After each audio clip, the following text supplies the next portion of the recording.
Biografi Sisingamangaraja 12. Sisingamangaraja 12 adalah salah satu pahlawan nasional Indonesia yang dikenang atas perjuangannya melawan penjajah Belanda di wilayah Sumatera Utara. Beliau adalah simbol perlawanan rakyat Batak yang gigih mempertahankan kedaulatan tanah air. Berikut adalah biografi lengkapnya. Nama lengkapnya ialah Patuan Bosar Ompu Pulo Batu Sisingamangaraja 12. Lahir 18 Februari 1845 di Bakara, Tapanuli, Sumatera Utara. Wafat pada 17 Juni 1907 di Dairi, Sumatera Utara. Gelar yaitu Sisingamangaraja 12, gelar yang diwarisi secara turun-temurun dari leluhur sebagai pemimpin spiritual dan politik masyarakat Batak. Ayahnya ialah Sisingamangaraja 11, Ompu Saha Huaon. Kepercayaannya ialah Parmalim, yaitu kepercayaan tradisional Batak.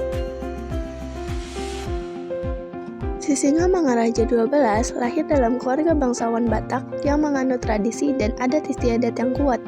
Ia tumbuh di lingkungan yang menghormati nilai-nilai kepemimpinan karena gelar Sisingamangaraja diwariskan turun-temurun kepada kepala keluarga yang dianggap mampu memimpin masyarakat, baik secara spiritual maupun politik.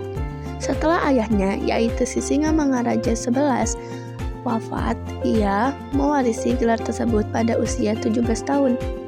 Sebagai pemimpin masyarakat Batak, ia tidak hanya menjalankan tugas pemerintahan, tetapi juga dianggap sebagai tokoh spiritual yang dihormati. Gelarnya memiliki makna religius yang mendalam di kalangan masyarakat Batak, sehingga ia menjadi figur yang sangat dihormati. Latar belakang Perang Tapanuli. Pada paruh kedua abad ke-19, Belanda mulai memperluas kekuasaan ke wilayah Sumatera, termasuk Tapanuli. Mereka mendirikan pos-pos militer dan bawa misionaris untuk menyebarkan agama Kristen yang dianggap mengancam adat dan juga kepercayaan rakyat Batak. Belanda juga berusaha memanfaatkan perpecahan di antara suku-suku Batak untuk memperoleh penguasaan wilayah. Situasi ini memicu kemarahan Sisingamangaraja 12. Pada tahun 1878, ia memutuskan untuk melawan penjajahan secara terbuka. Inilah awal dari Perang Tapanuli yang berlangsung hampir 30 tahun. Perang dimulai ketika Belanda mencoba menguasai wilayah Silindung, salah satu daerah penting di Tapanuli. Sisingamangaraja 12 segera mengorganisasi rakyat dari berbagai suku, termasuk suku Toba, Pakpak, dan Karo, untuk melawan. Ia memimpin serangan mendadak terhadap pos-pos militer Belanda di Silindung. Meskipun pasukannya hanya menggunakan senjata tradisional seperti pedang, tombak, dan panah, serangan ini mampu memukul mundur pasukan Belanda untuk sementara waktu. Strategi perang gerilya. Belanda dengan kekuatan militer yang lebih besar dan senjata yang modern berusaha menaklukkan Tapanuli dengan mengarahkan pasukan besar. Namun, Sisingamangaraja 12 menggunakan strategi perang gerilya yang cerdas dengan memanfaatkan medan alam. Wilayah Tapanuli yang dipenuhi hutan lebat, pegunungan, dan lembah yang sulit dijangkau menjadi keuntungan bagi pasukan Sisingamangaraja 12. Mereka bergerak cepat dari satu tempat ke tempat lain, menyerang secara mendadak, lalu menghilang sebelum pasukan Belanda bisa membalas. Yang kedua, dengan mobilisasi rakyat, Sisingamangaraja 12 mendapatkan dukungan penuh dari rakyat Batak. Selain menjadi prajurit, rakyat juga membantu menyediakan logistik seperti makanan, tempat perlindungan, dan informasi tentang gerakan pasukan Belanda.